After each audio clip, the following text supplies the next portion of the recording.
Саламатсыңарбы урматтуу угармандарым. Силердин назарыңыздарда Мусакун Сатыбалдиев агабыздын Каргашалуу жылан чыгармасы. Тээ жердин жети катар түпкүрүнөн ээже бербей оргуп чыккан көз жашындай тунук булактын көзүн бүтөп, токтотуп коюуга болобу? Албетте жок. Аны канчалык далбаса кылып, зылдай таш менен бастырсаң да, акыры дал ошол таштын ортосунан как жарып чыгат. Ошол булак сыңары менин көкүрөгүмдө көп жылдардан бери бугуп, уюган коргошундай салмактанып келе жаткан, бир сырдуу окуя катылган бек сандыктын капкагынын ачылышына, жакында Каракол шаарында болуп өткөн бир концерт себепкер болду. Белгилүү эстрада ырчысы Айчүрөк Иманалиева жетектеген Кызыл Гүл тобу көл кылаасынын эмгекчилерине өз өнөрлөрүн тартуулап чыгышкан экен. Июль айынын акыркы күндөрүндө Каракол шаарына келишти. Аталган топтун ичинде кыргыз жигиттеринин арасынан чыккан алгачкы иллюзионист Жетимиш Доскаев да сейрек кездеше турган кызыктуу оюнун көрсөтүп жатты. Айрыкча мага анын эткейл аялдын балтырындай келген жоон, чубалжыган узун кара чаар жылан менен көргөзгөн оюну катуу таасир этип, жүрөгүмдү опкол жутту. Негизи эле жылан тукуму негедир сүйкүмсүз келип, адамга жагымсыз сезимди пайда кылат эмеспи? Анын үстүнө мынчалык чоң жыланды 2-3 кадам жакындан көрсөң, ого бетер сүрдүү, коркунучтуу сезилет экен.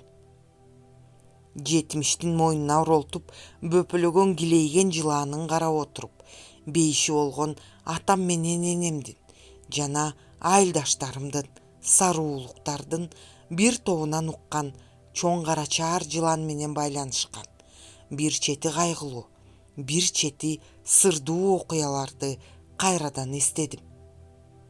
Жок, мен аларды эч убакта унуткан эмесмин.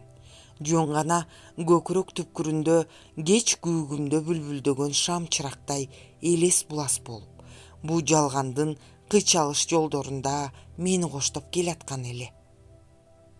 Өзүм көрбөгөн ошол кара чаар жылан жаркыраган ак таңнан нөшөрлүү кара булуту басымдуу менин тагдырыма да өтмө катар байланышкан. Эмесе ошо уккандарымды, өзүм күбө болгондорумду окурмандарга алымча кошумчасыз баян этейин. 1950-жылдын көктөм айы. Кыш бою тизеден өтө жаман кар эрип, айыл аралаган кол арыктарга батпай аккан кочкун суулар бастаган.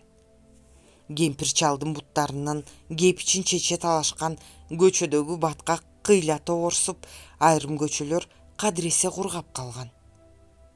Айылдын үстүндөгү келберсип жаткан талаада ак шейшебин чече күндүн жылуу нуруна кактана белгисиз бир ырахатка баткансыйт. Көк буу көтөрүлөт. Өрт аянган талаанын орто ченинде эс алып отурган алп дөөлөрдү элестеткен 3 дөбө. Андан нары али ала телек кар жаткан ала кийиз жамынгансыган адырлар. Ал эми андан нары карасаң, чокусунан эзели кар кетпеген ит тиши тоолору асман мелжийт.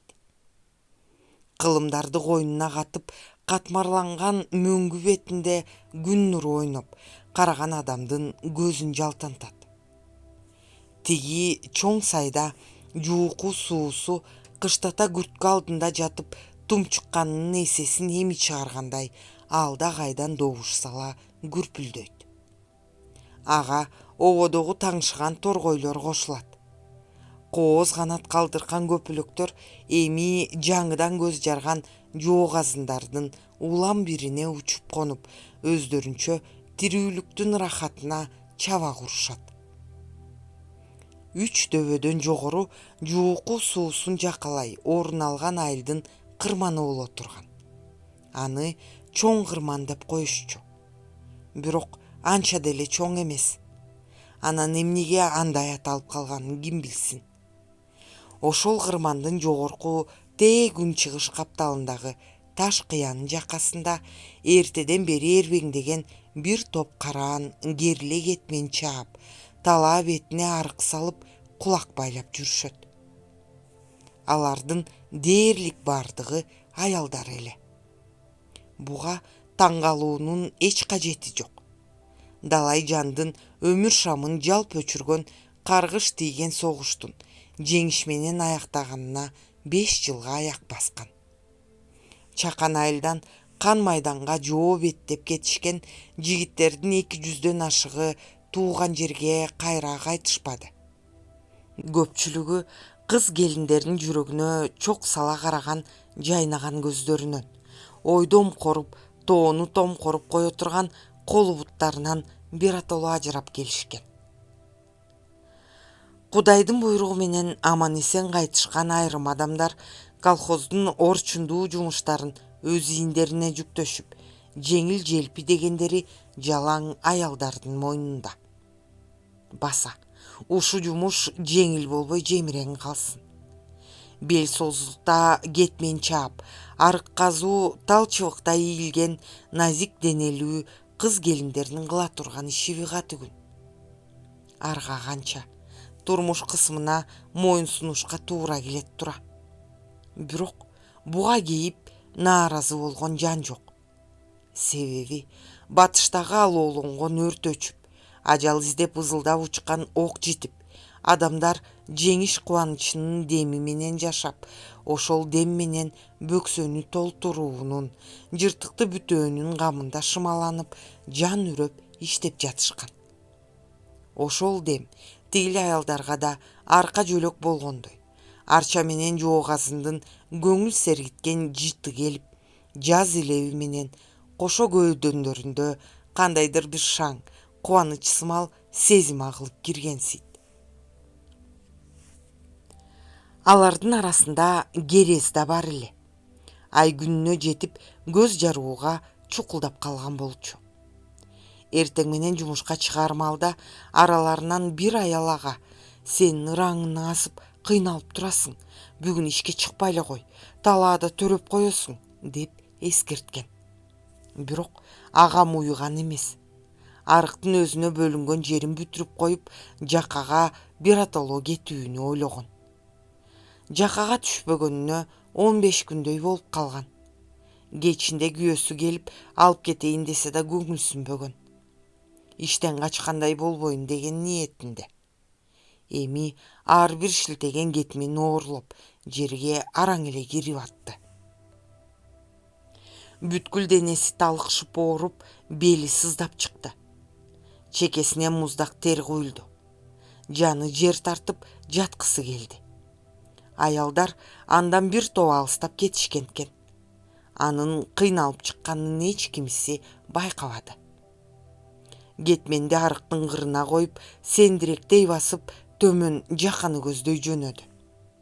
Эптеп айылдагы үйгө жетейин деп ниеттенди. Жуукунун күрпүлдөгөн суусун бойлой кеткен жалгыз аяк жолго салды. Айыл кыйла эле алыс эле. Кыбырап жүрүп отуруп, түш ой бергенде чоң кырмандын оюна жетти. Айылга али көп бар.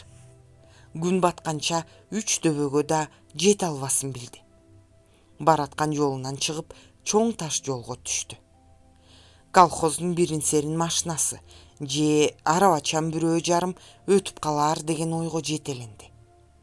Жок, көзгө урунган жан чыкпады. Барган сайын алдан тайып, толгоо чукулдады. Айласы кетти. Иштеп жаткан аялдар да алда кайда алыс калышкан. Жыгылып кетпөөнүн аракетинде ар бир кадамын аяр таштап, жолдон чыгып түзөңгө түштү. Качанкы бир кездерде казылып, эми чымга басырылып, көмүлөйүн деп калган эски арыкта жеңдей суу агып жатат.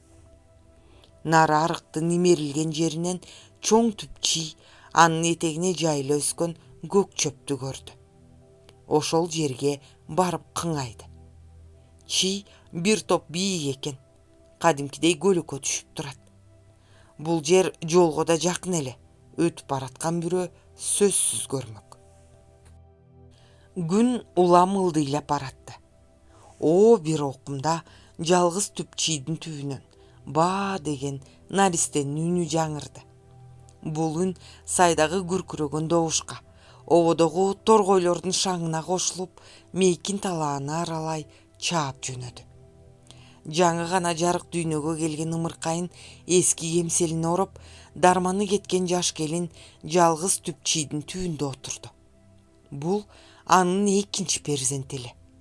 Күйөөсү эркек бала көрсөм деп ак эткенден так этип жүргөнүн жакшы билчү.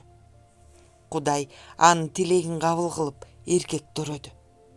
Анын кандай кубанаарын көз алдына келтирип өзүнчө жылмайып алды. Кичинекей жалпак тамына тез эле кирип баргысы келип кетти. Ушул учурда жогору тараптан калдырап арабанын келатканын укту. Сүйүнүп кетти. Негедир ого бетер шалдырай түштү. Ордунан турайын деп обдулуп тура албады. Араба тез эле жетип келди. Аны айдаган кырмандын сакчысы Бегалы Абушка экен. Аны аялдар керез жаканы көздөй кетти, жолго төрөп койбосун деп жиберишиптир. Абушка арабадан түшүп келиндин жанына келди. Бир нерсе айтайын деп баратып тык токтоду.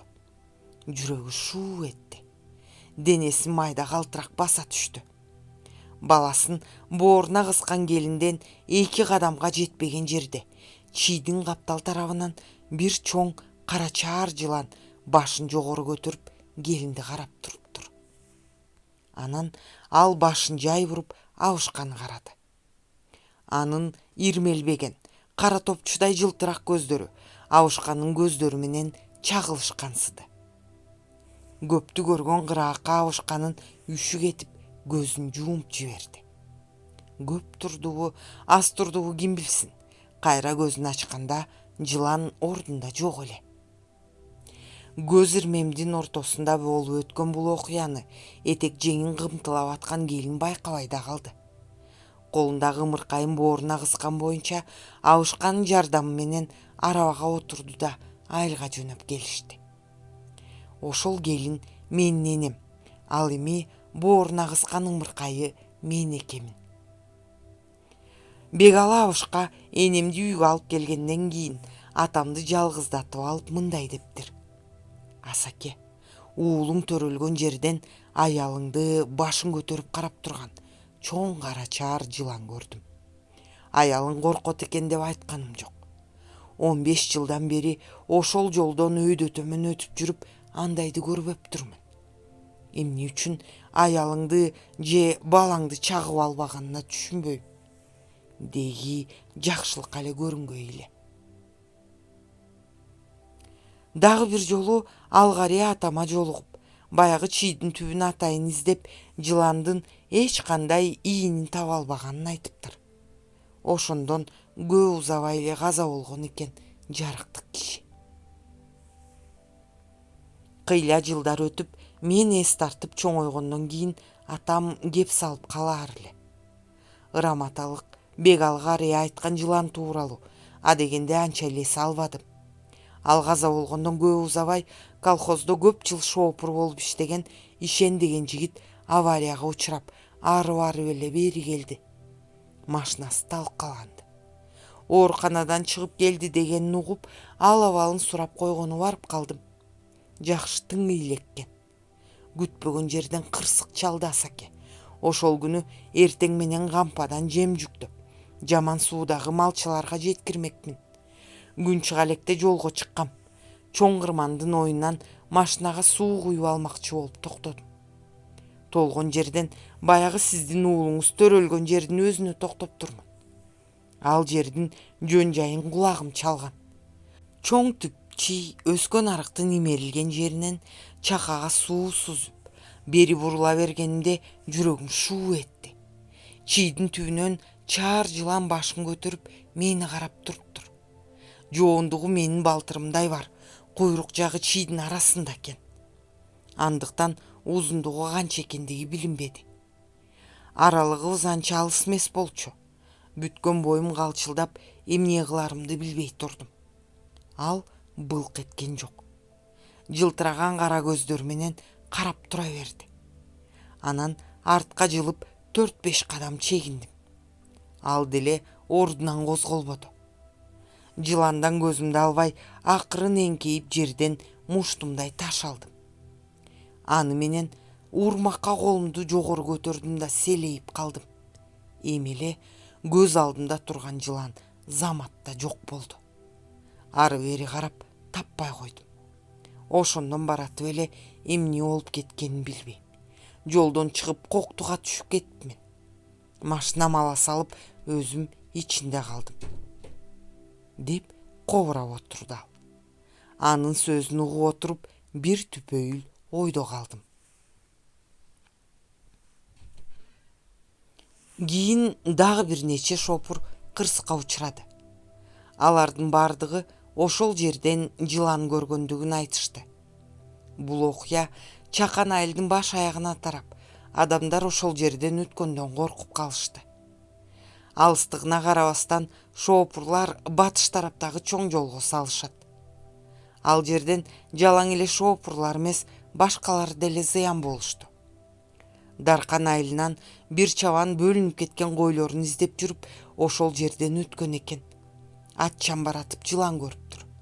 Муну ал аялына айтат. Кечинде үйүндө кыңайып жаткан боюнча жан бериптир. Кийин колхоз ошол тарапка апийим өсүмдүгүн айдады. Бир күнү эртең мененки апийимдин кырымынан машинада келатып, биздин эле жакын туугандардын келини баягы жыланды көрүптүр. Жанындагыларга айтса, эч кимиси көрбөйт. Айылга жете берген кезде машинадан кулап кетип, башы менен ташка тийип каза болду. Дагы бир кызыгы, бул ошол сен төрөлгөн чоң түпчийдин берки жагындагы. Сенин киндик каның тамган жердин чөбү куурап, такырайып калды.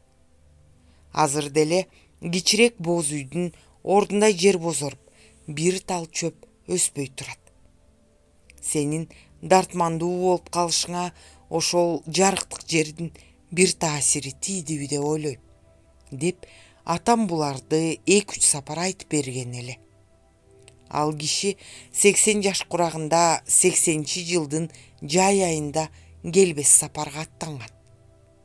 Бир күндө төшөк тартып жаткан жок жарыктык. Кийин бир күнү энем кеп салып калды. Абышка каза болордон 10 чакты күн мурда Тайкеңердикинен келе жатып, жолдун боюнан кара чаар жылан көрүптүр.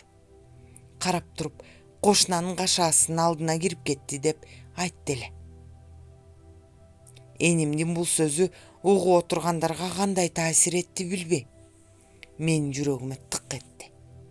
Мурда кийин адамдардын аягы суюлбаган чоң айылдын Борбордук көчөсүнөн жылан көрдүк дегенди уккан эмесмин.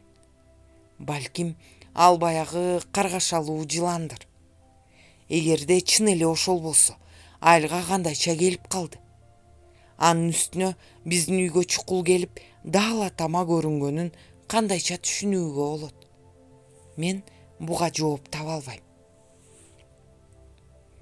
Мен алиге чейин түшүнүп, сырын ача албаган киндик каным тамган ошол жерге байланышкан дагы бир окуяны баяндап берейин. Жогоруда белгилегендей, мен тубаса бут оорулуу болуп баса албай калдым. Врачтар эч нерсе кыла алышпады. Алардан айла болбогон соң ата-энем кайсы жерде көз ачык, молдо кожо чыкса, ошол тарапка сундуйтуп, мени жондоруна көтөрүп алып жөнөп калышат. Же бир аларда майнап чыкпайт. 1960-жылы Токмоктон кыйын молдо чыгыптыр деп угуп, атам экөөбүз жөнөп калдык.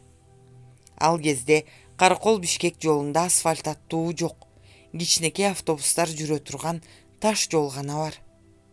Таң супа сала жолго чыгып, 5 маалда жеттик. Молдонун үйүн көпчүлүгү билет экен. Бат эле таптык. Менин болжолумда азыркы Токмок мейманканасынын жогору жагында темир жолчулардын клубу түшкөн жерде болсо керек эле. Барсак, молдо үйүндө жок экен. Кемпири бизди үйүнө киргизип, молдо кем азыр келет, ал бүгүн алыстан бир киши келет, кетпей күтүп турсун деп айткан, деди. Көп зарыктырган жок. 60-тарга таяп калган чокчо сакал, кызыл жүздүү, эткел, жапалдаш бойлуу адам үйгө кирди.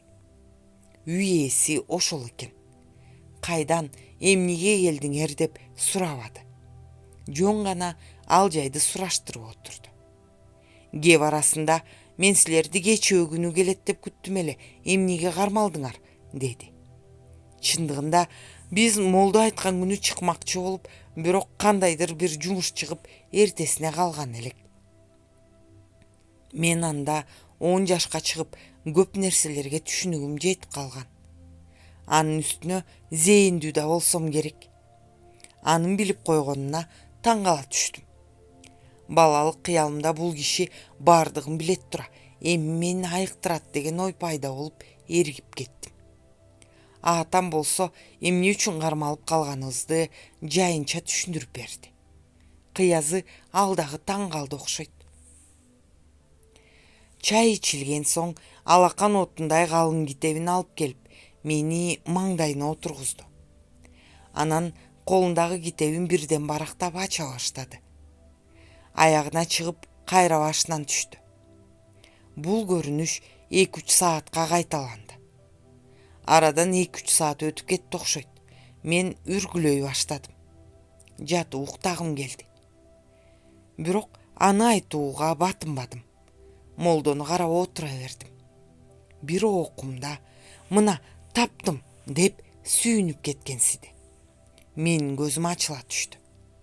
Атам да аны ынтаасы менен карап калды. Китебинен көзүн албай отурган боюнча молдо жай коңур үнү менен сүйлөп кирди. Бала талаада төрөлүптүр, чынбы аксакал, деди. Атам чын молдоке деп башын ийкеди. Молдо сөзүн андан ары улантты. Кичинекей эски арыктын жээгинде жалгыз түп чий бар экен. Төмөн жагы чоң сай, андан ат агызган суу агат экен. Туурабы? Ал кайра атама көз кыйыгы менен карап койду. Туура, деди атам. Эми молдо шыдыр сүйлөй баштады. Бала түшкөн жер абдан эски, унутулган Мүрзө Турбаева. Мал бутуна тепселип отуруп тегизделип калган. Анын ээси айрым адамдарга карачаар жылан болуп көрүнүп, зыянга кирептер кылат шекилдүү. Анткени ал адамдарга каршы кылып калыптыр.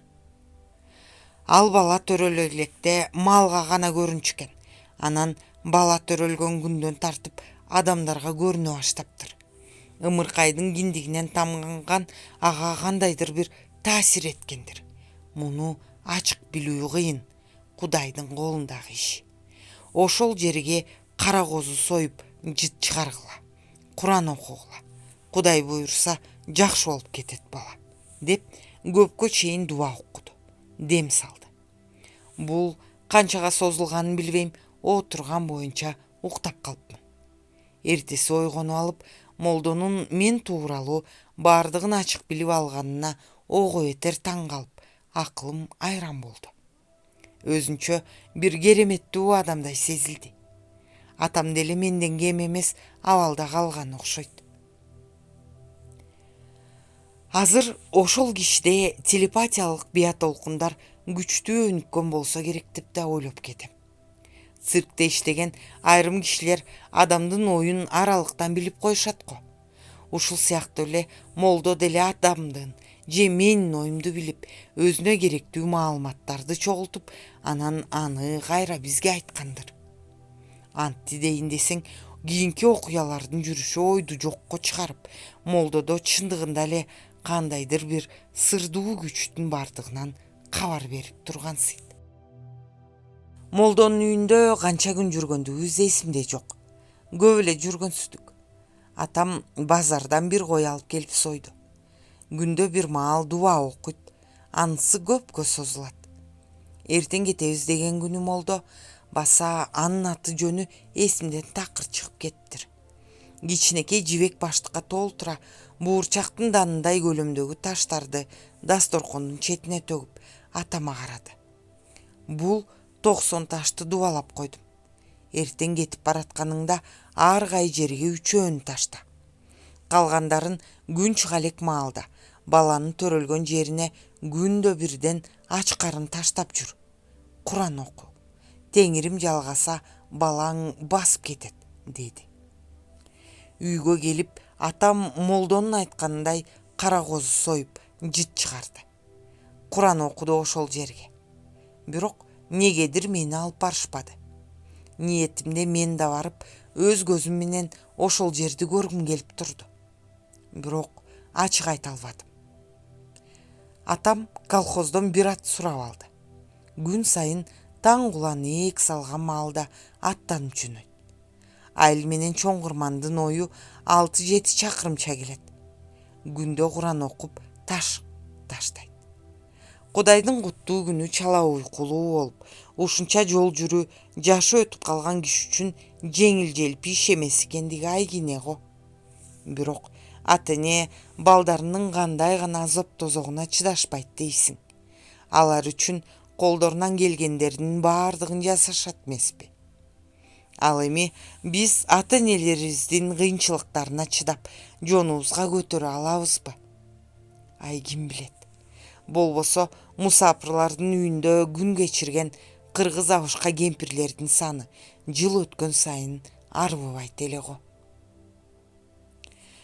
90 таш түгөнөйүн деп калган маалда атам үйгө бир кызыктай абалда келе турган болду. Энем чыгып жардам бермейинче аттан түшө албайт. Көрсө баягы жерге барып Куран окуп, ташты таштаганда жер көчүп, кандайдыр бир үндөр угулуп, элес булас сөлөкөт сымалдар көзүнө көрүнө баштайт дейт. Көзү караңгылап, жанында турган атын таппай калчу экен. 2-3 сапар аттан албай, жыгылып калганда бирөөлөр көрүп, үйгө жөлөп таяп алып келгендери али көз алдымда. Акыркы таштарды таштай баштаганда жанына бирөөнү ээрчитип, араба менен барып атты. Себеби эс учун жоготкон абалда келүүчү болду үйгө. Келгенден кийин 1-2 сааттан соң гана эсине келе турган. Акыркы 90 ташты таштап келгенде 2 күн бою өзүнө келе албады. Айылдагы Исабек молдону алдырып келишти. Ал ок ыйлага дейре дуба окуп дем салды. 2-нчи күнү кечке жуук гана көзүн ачты. Ошентип атамды азапка салган 90 таш түгөндү.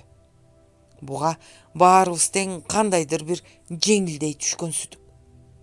Ал эми бул таштардын мен төрөлгөн жер, андагы карачаар жылан менен жана токмоктогу молдо менен кандай байланыштары, кереметтери бар экенин күнү бүгүнкүгө чейин түшүнбөйм. Таштын атама тийгизген таасири дагы табигаттын чечилбеген түйүндүү табышмактарынын бири болуп калды.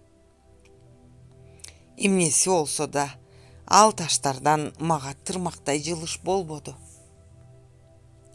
Дагы бир өкүнүчтүү да, таң калыштуу да окуя болуп өттү. Атам жакшы болуп кеткенден көп узабай, менден 2 жаш улуу эжем Зина аруу-уркап бир жумага жакын кыйналып жүрдү. Көзү көрбөй дубал сыйпалап калды. Жер көчүп атканын айтып атты. Андан кийин иним Исакун, ал жакшы болуп кеткенден кийин андан кийинки иним Өмүракун аруу-уркады. Мени эмне үчүн аттап кеткени түшүнүксүз болду. Мындай аруу мени кармаган күндө жакшы болуп, тактап айтканда басып кетет эле деген пикирди айткандар чыкты.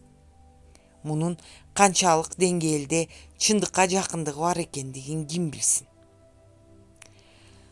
Ал эми ошол каргыш тийген касабалуу жыланга байланышкан трагедиялуу акыркы окуя 1981 жылы күзгө жуук болуп өттү. Күнү бүгүнкүдөй эсимде. Бир жерим ооруп, күүгүмдө эле жатып алгам. Уктай элек болсом керек. Бектурсун аттуу жолдош бала келип калыптыр. Биз аны Бекилиң деп эркелете атачубуз. Жалгыз бала эле. Экөөбүз көп жылдардан бери жакын, жакшы мамиледе элек. Анча мынча себеткен түрү бар. Өткөн кеткенден кеп козгоп кыйла отурдук. Анан бир маалда кабатырлангандай. Билесиңби Мусаке, кечээ малчыларды кыдырып, ал колхоздо веттехник болуп иштечү. Малчыларды кыдырып келатып, чоң кырмандын оюна ат чалдырайын деп түшө калдым. Ал жерде атайлап деле тандаган эмесмин. Сен төрөлгөн жер, андагы жылан жөнүндө укканым бар эле. Бирок анча элес албаптырмын. Кээде адам кол менен кармап көзү менен көрмөйүнчө ишенбейт тура. Ошол жерге түшүптүрмүн. Атымды тушап коюп, чоң түп чийди карай бастым. Ошонун көлөкөсүнө кыңайып жата тургум келди. Жакындаганда анын түбүнөн башын жогору көтөрүп, мени тигиле карап турган билектей карачаар жыланды көрдүм. Негизи мен жыландардан коркчу деле эмесмин. Көп кармачумун. Бирок бу сапар абдан коркуп кеттим. Көзүмө бир башкача көрүндү. Саамга тиктешип турдук. Анан акырын эңкейип, муштумдай таш алып, тап берээрим менен көздөн кайын болду.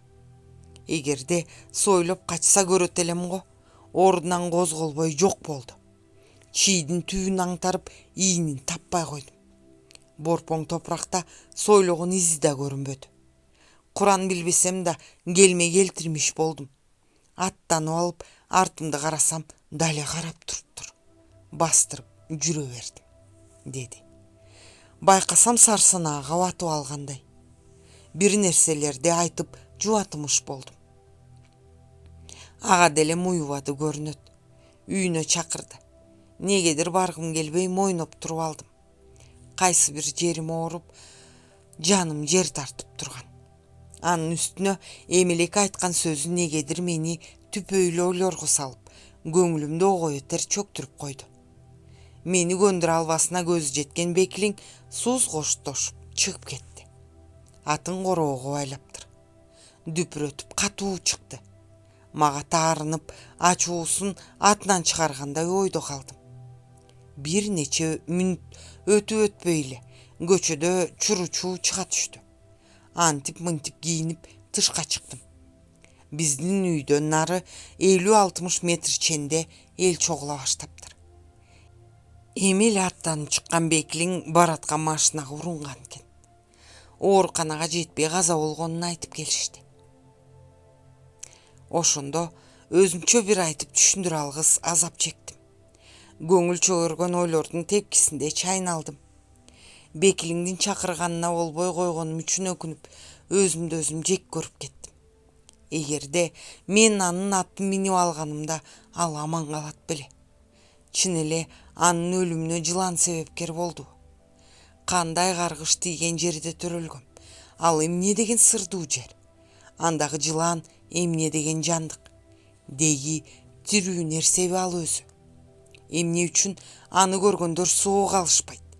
Неге ал адамдарга ушунчалык каршыкты экен? Неге мени жарым жан кылып ушунча азапка матырды? Анын алдында эмне жазыгым бар?